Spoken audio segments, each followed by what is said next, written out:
This section extends what we were learning in the inferential statistics section, where we're going to start doing hypothesis testing on two samples. So what we were doing in the previous section, we started talking about inferential statistics, which is a set of techniques that use information from the sample to find out what might be true about an entire population. So in the previous section, we used the sample mean and the sample standard deviation and the sample size, and we chose a level of confidence, and then we constructed an interval that we believed contained the true value. That's the first part of inferential statistics. The next thing we did was test a claim. So someone makes a claim about a population parameter. So someone claims the population mean is equal to some specific value.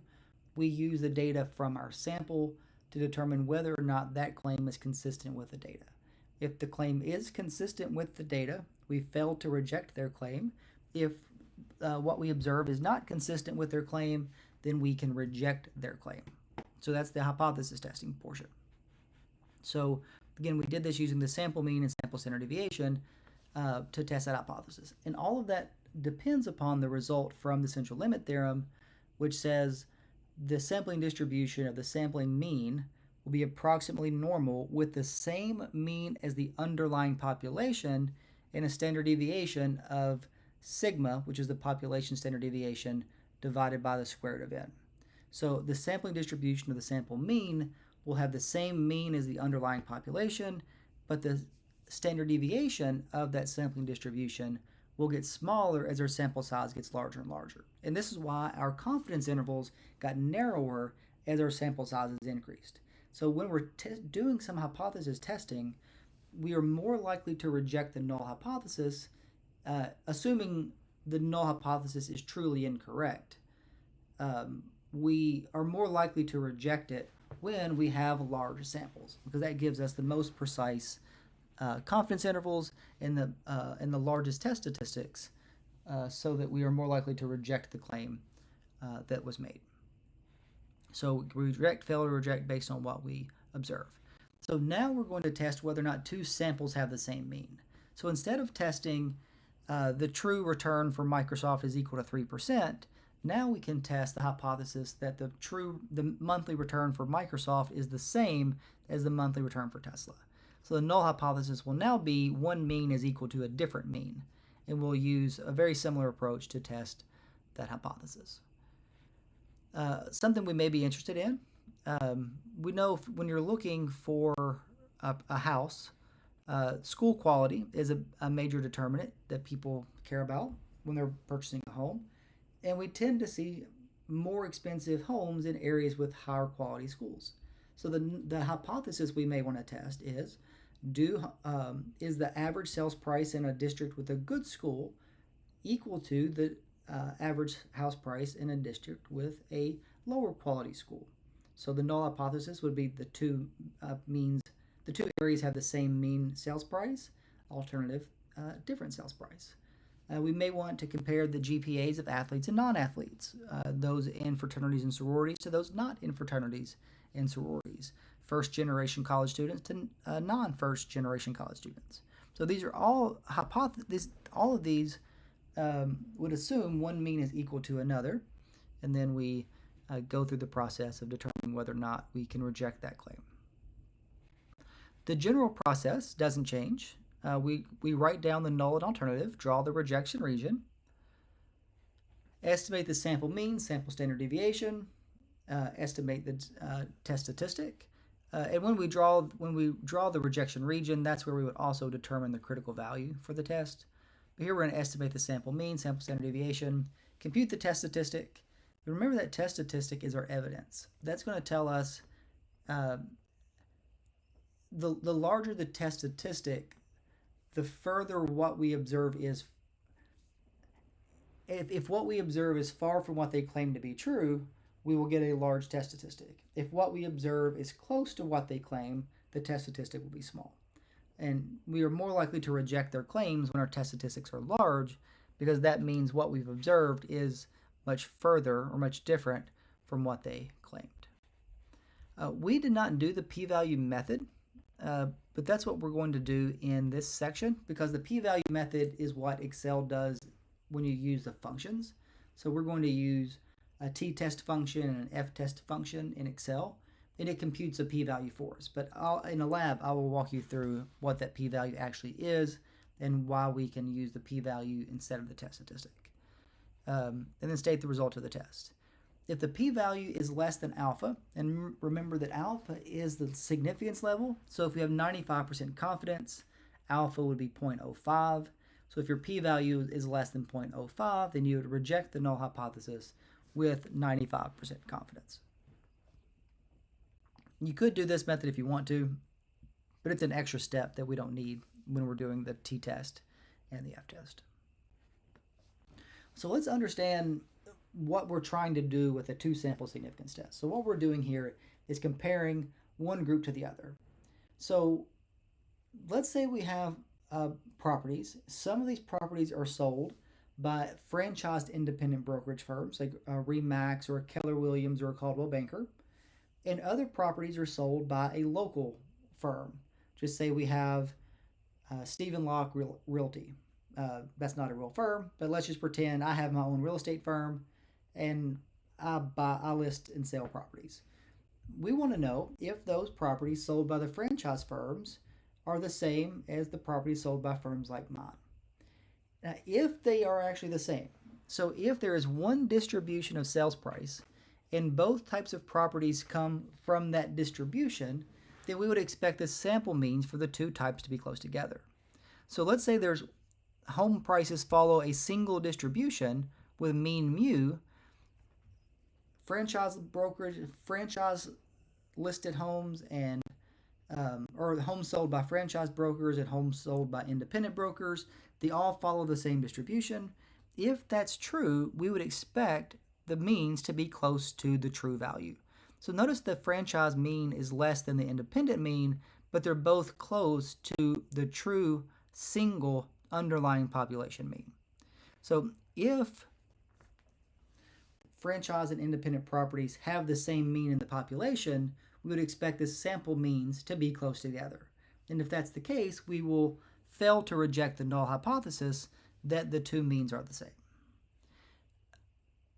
On the other hand, if they are completely different, if the distribution of sales price for the franchise properties is different than the distribution of sales price for the independent properties, we would expect the sample means to be different as well. So let's say homes sold by the independent firms follow this distribution on the right, and homes sold by the franchise brokers follow this distribution on the left. Notice the true mean price for franchise is down here, and the true mean for independent is up here. Let's say that's what's true in the population. Well, we would expect the franchise mean to be close to the population franchise mean, and the independent mean to be close to the true independent mean. And notice these two things are quite different. So if they are different in the population, we would expect our sample means to be different as well. And if our sample means are far apart or far from each other, then we are more likely to reject the null hypothesis that the two types of listings have the same sales price. If the means are the same in the population, we would expect the sample means to be close together. If the means are different in the population, we would expect their sample means to be different from each other in the sample. And the further those two means are from each other in the sample, the more likely we are to conclude that they actually are different. Now notice we have this overlapping portion of the distribution. It's possible that the sample we select for franchise is way up here, and the sample we select for independent is way down here, and we incorrectly fail to reject the null hypothesis. That's possible, but we can assign a probability to that, it goes beyond what we're going to do in this class. But the big idea here is if the means are true, if the means are the same in the population, we would expect the sample means to be close to each other. If the means are different in the population, we expect the sample means to be different as well. In the previous exercises, this is how we computed the test statistic. So the test statistic is just the difference between what we observe and what they claim to be true, and then we divide that by the standard error. So the t-stat is the number of standard errors what we observe is from what they claim to be true. The larger your test statistic, the more likely you are to reject the claim. Again, x bar is a sample mean, mu naught is what they claim to be true, s is the sample standard deviation, n is the sample size. This whole thing, s divided by the square root of n, is what we call the standard error or standard deviation of the sampling distribution. This is the test statistic for a two-sample significance test. You're not going to have to compute this by hand, but it's the same setup. X bar 1 minus x bar 2 is the difference in the sample means that we observe.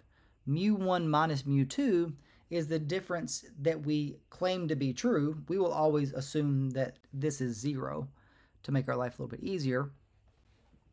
This is the standard, this is actually the variance of variable 1, or the first group. This is the variance of the second group. This is the number of observations in the first group. This is the number of observations in the second group. So this whole thing in the denominator, that's the standard error for the sampling distribution, or the standard deviation of the sampling distribution of the difference in sample means. A lot to say, but it's the same general idea. The difference between what we observe and what they claim to be true divided by a standard error. Again, we're not going to compute this by hand. We're going to do all of this in Excel, but it's the same exact process. This just puts it all on one slide so you can compare what we did before to what we're doing now. Again, we will always assume that this right here is equal to 0, that mu1 equals mu2, so that their difference is exactly 0. We can test a different null hypothesis, but that's what we're going to test. So we're going to write down the null and alternative. This will always be the null and alternative, that the difference in means is equal to 0 against the alternative that the difference in means is not equal to 0. We'll calculate the test statistic. All of this gets done in Excel. So the t-stat, the p-value, all of that stuff gets done in Excel using the t-test function. And then we state the result of the test. So the result of the test will either be reject or fail to reject. If it's p less than alpha, reject. P greater than alpha, fail to reject. You could do this on a one-tailed test. Nothing really changes. The only thing that changes is how you compute the p-value. But since Excel does all this for us, we're just going to tell it that we want mu1 equal to mu2. So we're going to do a two-tailed test for everything in this class. All of this will get cleared up a little bit more when we actually work through some examples in Excel. So what we're just talking about are two independent samples. So we're assuming that the sample, the distribution, or the sample of independent homes, or the sample of homes sold by independent brokers is independent from the sample of homes listed by franchise brokers. So they're independent groups. If we're going to test males against females, athletes against non-athletes, good school districts versus poor school districts, we are going to assume that those samples are drawn independently. A paired sample significance test is when we have two samples that are not independent from each other, right? So we haven't really talked much about covariance and correlation yet, but we assume that there's no correlation between the two groups in the previous stuff. Now we're going to relax that assumption where there could be some correlation across the two different groups. So what we'll think about is comparing before and after some intervention. So let's say I have individuals or have students, and they take exam 1. Before exam 2, I have a review session. Did attending the review session lead to higher scores? And that's more of a causal question, and that's not what we're really going to get at with this paired sample significance test. But if we have a test score before an intervention and a test score after an intervention, we can compare the test scores before to the test scores after. But if I'm comparing scores for the same individuals, so I have a test before, a test after for every person, I would expect there to be some correlation between the person's first test score and the second test score. So if they did really well on exam 1, they're more likely to do really well on exam 2. If they did really poorly on exam 1, then maybe they do poorly on exam 2. So we assume there could be some correlation between the first exam and the second exam. Again, we'll look at this in as an example in Excel later. Another interesting or popular question or popular example for this type of problem is taking a weight loss pill. So we observe someone's weight before they take the pill. Well, let's say we have 50 people. We weigh everyone. We give them the weight loss pill. We weigh them again. We would expect people to lose weight after taking the weight loss pill, but those who were heavier before the pill will be heavier after the pill. So heavy people are still heavy people, even though they weighed less than they did before they took the weight loss pill. Those who had a lower weight before probably have a lower weight after, even if they weigh less after they take the weight loss pill. So there will be some correlation between those two columns of data. We're going to use the t-test function to do this. We could do all of this by hand. So we could find the sample mean for test 1, the sample standard deviation for test 1, the sample mean for test 2, the standard deviation for test 2, the sample sizes for both, compute the test statistic, do it all by hand, but that's not really the way we want to do this. So the t-test function will do all of that in the background and then spit out a p-value that we can use to compare to alpha and give us the result of the test. A couple things to remember when we're doing this t-test. Let's say we find that the prices are statistically different. So we reject the null hypothesis that the price for independent homes is equal to the price for franchised homes. So we reject that null hypothesis in favor of the alternative that says the two means are statistically different. We cannot conclude that the broker type causes the higher or lower property value. We can only conclude that the broker type is correlated with property value. So let's say the franchise brokers on average sell larger homes in newer subdivisions. Well, that's going to cause the price of those homes to be higher. So it's not it's not the broker that sold the property, it's the type of home that the broker sold. So all we can conclude is that the two groups have a different price.